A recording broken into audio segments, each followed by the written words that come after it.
선생님, 제가 질문 하나 드려도 되겠습니까? 선생님께서 만일 오늘이라도 이 세상을 떠나신다면 천국에 들어간다는 것을 확신하고 계십니까? 천국이요? 저는 확신이 없는데요. 그리고 천국에 대해서 잘 모르겠어요. 네, 그러시군요. 저도 처음에는 잘 몰랐습니다. 그런데 성경을 통하여 그 사실을 알게 되었습니다. 성경에 내가 너희에게 이것을 쓰는 것은 너희로 하여금 너희에게 영생이 있음을 알게 하려 함이라 라고 말씀하십니다. 성경에 기록된 목적이 바로 우리에게 영생이 있음을 알려주어 확신을 갖도록 하기 위함이지요. 어떠세요? 집사님은 만일 오늘이라도 이 세상을 떠나신다면 저처럼 천국에 들어간다는 확신이 있으세요? 예, 물론이지요. 집사님도 확신이 있으세요? 맞습니다. 저희는 이렇게 영생의 확신을 가지고 기쁘게 살고 있습니다. 선생님, 제가 어떻게 영생을 얻게 되었는지, 선생님도 어떻게 하면 저희들처럼 영생을 얻어 천국에 들어갈 수 있는지 말씀드려도 되겠습니까? 네, 말씀해 주십시오. 선생님, 그 말씀을 드리기 전에 질문을 하나만 더 드리겠습니다. 선생님께서 어떻게 하면 영생을 얻어 천국에 들어갈 수 있다고 생각하십니까? 좀 착하게 살고 또 좀 다른 사람들에게 민폐를 끼치지 않으면 되지 않을까요? 그러니까 선생님의 말씀은 선한 행위 때문이라 말씀이죠. 네, 맞습니다. 제가 선생님의 대답을 바로 이해했나요? 네, 그렇네요. 선생님의 대답을 듣고 보니 선생님께 가장 기쁜 소식을 전해드릴 수 있겠군요. 그 기쁜 소식은 영생은 하나님이 주시는 값없이 주시는 하나님의 선물입니다. 그러므로 영생은 돈이나 공로나 자격으로 얻는 것이 아닙니다. 성경은 너희는 그 은혜에 의하여 구원을 받았으니 이것은 너희에게서 난 것이 아니요 하나님의 선물이라. 행위에서 난 것이 아니니 이는 누구든지 자랑하지 못하게 하려 함이라 라고 말씀하십니다. 사실 우리가 살면서 생명과 관계되는 가장 중요한 것은 값없이 다 선물로 받았어요. 예를 들면 밝은 햇빛, 공기, 물 등은 값없이 다 선물로 거저받았습니다.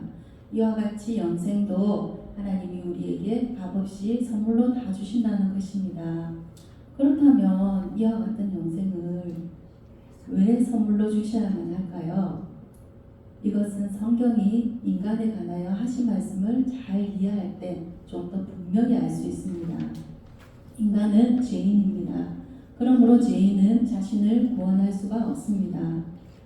성경은 모든 사람이 죄를 범하였음에 하나님의 영광에 이르지 못하느니 라고 말씀하십니다. 성경에서는 죄를 이렇게 정의하고 있습니다.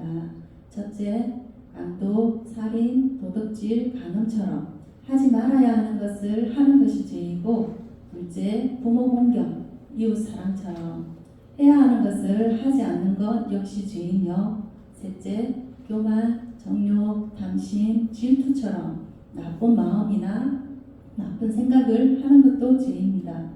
그러나 무엇보다도 하나님으로 믿지 않는 것이 가장 큰 죄입니다. 이런 기준으로 볼 때 선생님은 하루에 몇 번 정도 죄를 짓는다고 생각하십니까? 그렇게 본다면 하루에 수십 번도 더 죄를 짓는 것 같아요. 네, 물론 저도 그래요. 사실 우리는 살면서 자신도 모르게 많은 죄를 지으며 살지요. 성경의 기준으로 볼 때 어떤 사람이 하루에 10번이나 5번, 아니 단지 3번만 죄를 짓는다고 생각해 보십시다. 그 사람은 걸어다니는 천사라고 할 수 있을 것입니다. 그러나 그와 같은 천사도 하루에 3번씩 1년이면 1000번 이상 90평생을 산다면 9만 번 이상의 죄를 짓게 되는 셈이지요. 그래서 이 세상에서 자신은 죄인이 아니라고 주장할 수 있는 사람은 단 한 사람도 없습니다. 그렇다면 이런 죄인이 어떻게 영생을 선물로 받을 수 있을까요?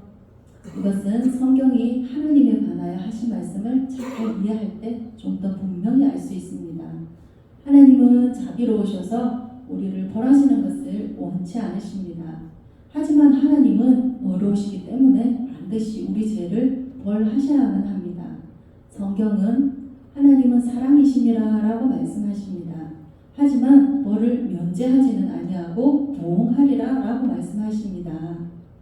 전쟁 중인 러시아 제국에서 부족한 식량을 훔치는 사건이 종종 발생했습니다.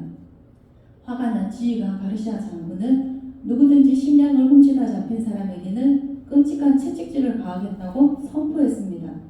그런데 도둑을 잡고 보니 다른 사람이 아닌 그의 어머니였습니다. 장군은 사랑하는 원칙대로 사랑하는 어머니에게 채찍을 가하자니 늙으신 어머님이 돌아가실 것 같고, 원칙을 무시하고 넘어가자니 부하들에게 공기가 서지 않을 것 같았습니다. 결국 지휘관이 만든 원칙에 따라 처벌해야 하는 날, 그는 어머님 앞에서 겉옷을 벗었습니다. 그리고 부하들에게 명했습니다. 어머니 대신 나에게 채찍을 가하라. 그는 어머니 대신 채찍에 맞음으로써 어머니를 향한 사랑을 실천했을 뿐만 아니라 죄인을 처벌하는 공의도 실천하게 된 것입니다. 이처럼 자비로우시고 의로우신 하나님은 우리의 죄 문제를 예수 그리스도 안에서 단번에 해결하셨습니다. 예수 그리스도는 참 하나님이신 동시에 참 인간이십니다. 예수 그리스도는 우리에게 영생을 선물로 주시기 위하여 십자가에서 죽으심으로 우리의 모든 죄값을 대신 치르시고 부활하셨습니다. 이 책이 제가 태어나서 지금까지 지은 모든 죄와 모든 생각, 모든 말, 모든 행위가 낱낱이 기록되어 있는 책이라고 생각해 보십시다. 성경은 어느 날 이 책이 하나님 앞에 펼쳐지고 제가 행한 대로 심판을 받게 될 것이라고 말씀하십니다. 그런데 바로 이 책이 기록되어져 있는 저의 죄가 문제입니다. 하나님은 저를 사랑하시기 때문에 저를 벌하시는 것을 원치 않으시고, 또한 하나님은 의로우시기 때문에 저의 죄는 반드시 벌하셔야만 합니다.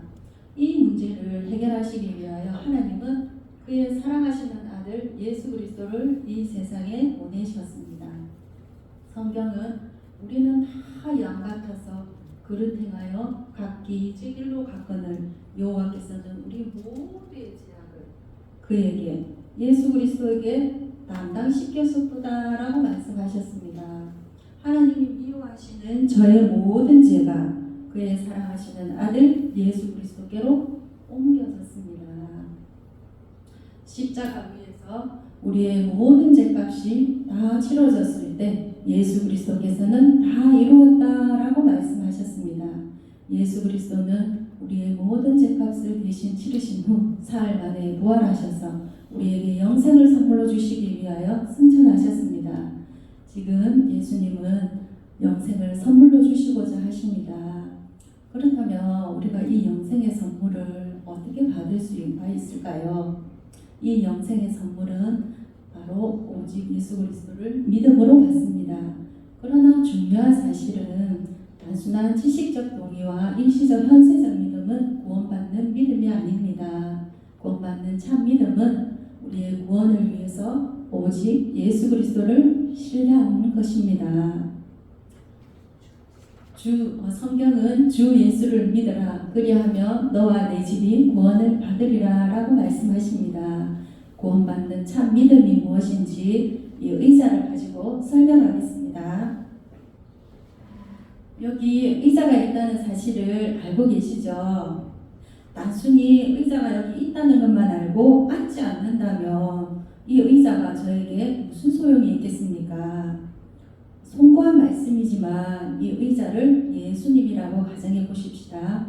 의자가 편하게 해줄 것을 알면서도 의자 옆에 서 있기만 하듯이 예수 그리스도가 구원자라는 사실을 머리로만 알고 예수 그리스도를 신뢰하지 않는다면 그 믿음은 단순한 지식적 동의에 불과하므로 우리 자신을 구원하는 믿음이 아닙니다. 또한 예수 그리스도를 건강 문제, 재정 문제, 자녀 문제 등 일시적이고 현세적인 문제들만 해결하는 분으로 알고 각종 문제들은 다 예수 그리스도께 부탁드리면서도 자신은 예수 그리스도를 신뢰하지 않는다면 그 믿음은 일시적 현세적 문제만 해결하는 믿음으로 우리 자신을 구원하는 믿음이 아닙니다. 성경이 가르치는 구원받는 참 믿음은 자신의 모든 문제를 가지고 이처럼 자기 자신이 예수 그리스도를 온전히 신뢰하는 것을 말합니다. 어느 날 저는 제 삶의 모든 문제를 아는 채로 저 자신을 예수 그리스도께 맡겼습니다. 비로소 저는 영생을 선물로 받게 되었습니다. 얼마나 평안하고 기뻤는지 몰라요. 선생님, 앞에서 선생님은 천국에 들어가는 이유가 선한 행위라고 말씀하셨죠. 네. 그렇다면 선생님은 영생을 얻어 천국에 들어가려고 결국 누구를 신뢰하고 계셨던 것일까요? 그러고 보니 제 자신이었네요. 선생님께서 영생을 선물로 얻고 천국에 들어가려면 신뢰의 대상을 자신의 선한 행위로부터 오직 예수 그리스도께로 옮기셔야만 합니다. 지금까지 제가 성경의 핵심 내용을 요약해서 말씀드렸습니다. 선생님 이해가 되십니까? 예. 지금 이 시간 온 우주 만물을 창조하신 하나님께서 선생님께 사랑하는 딸아, 내가 너에게 이 영생의 선물을 주려고 하는데 받겠느냐라고 물으신다면 선생님은 이 영생의 선물을 받기를 원하십니까? 예, 받고 싶습니다. 참으로 중요한 결정을 하셨습니다. 선생님께서 결정하신 내용이 무엇을 뜻하는지 간단히 말씀드리겠습니다. 첫째, 영생을 얻기 위하여 자신을 신뢰하지 않고 오직 예수 그리스도만을 신뢰하겠다는 뜻입니다. 둘째, 부활하여 살아계신 예수 그리스도를 구원자로 삶의 주인으로 모시겠다는 뜻입니다. 셋째, 자신이 지었던 죄를 회개하고 삶의 방향을 하나님께로 돌리겠다는 뜻입니다. 그렇게 하기를 원하십니까? 네. 지금 하나님께서 우리의 기도에 귀를 기울여 들어주십니다. 저를 따라서 한마디씩 하나님께 기도해 주세요. 하나님 아버지, 하나님 아버지, 저는 지금까지 제 제 자신을 믿고 살아온 죄인입니다. 자신을 믿고 살아온 죄인입니다. 저의 죄를 회개하오니 용서해 주십시오. 제 죄를 회개하오니 용서해 주십시오. 예수님이 저의 죄 때문에 예수님이 저의 죄 때문에 십자가에서 죽으시고 부활하신 것을 믿습니다. 십자가에서 죽으시고 부활하신 것을 믿습니다. 지금 이 시간 지금 이 시간 제 마음의 문을 엽니다. 제 마음의 문을 엽니다. 예수님이 제 마음에 들어오셔서 예수님이 제 마음에 들어오셔서 저의 구원자와 저의 구원자와 삶의 주인이 되어 주십시오. 삶의 주인이 되어 주십시오. 이제부터 이제부터 하나님 앞에 설 때까지 하나님 앞에 설 때까지 저의 삶을 제 삶을 인도해 주십시오. 인도해 주십시오. 예수님의 이름으로 기도드립니다. 예수님의 이름으로 기도드립니다. 아멘. 아멘. 제가 선생님을 위해서 기도드리겠습니다. 하나님 아버지 감사합니다. 영접하는 자, 곧 그 이름을 믿는 자들에게는 하나님의 자녀가 되는 권세를 주신다라는 말씀대로 선생님께 하나님의 자녀가 되게 해주셔서 감사드립니다. 동이 서에서 먼 것 같이 내 죄를 멀리 옮겨왔느니라. 다시는 내 죄를 기억지 아니하리라 라는 말씀대로 제 용서의 확신을 주시옵고 나를 믿는 자는 멸망치 않고 용생을 얻으리라 하는 말씀대로 구원의 확신을 주시옵소서. 예수님의 이름으로 기도드립니다. 아멘. 선생님, 지금 기도하신 내용이 무엇을 뜻하는지 예수 그리스도께서 하신 말씀을 읽어주시겠어요?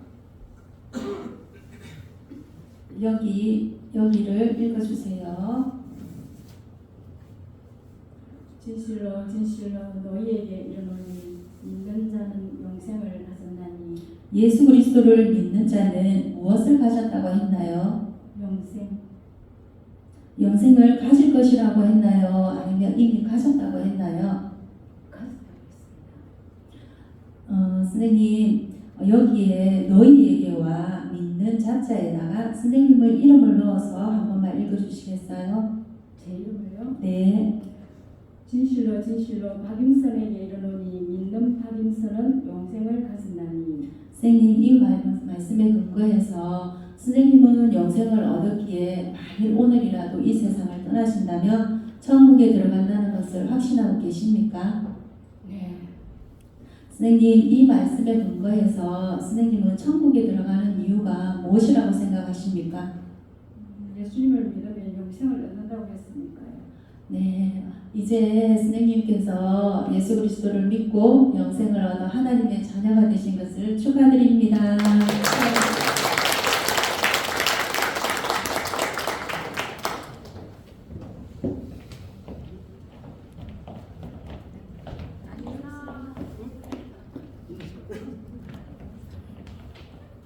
훈련자 배소정, 훈련생 김연자, 훈련생 조상순, 대상자 박임선입니다.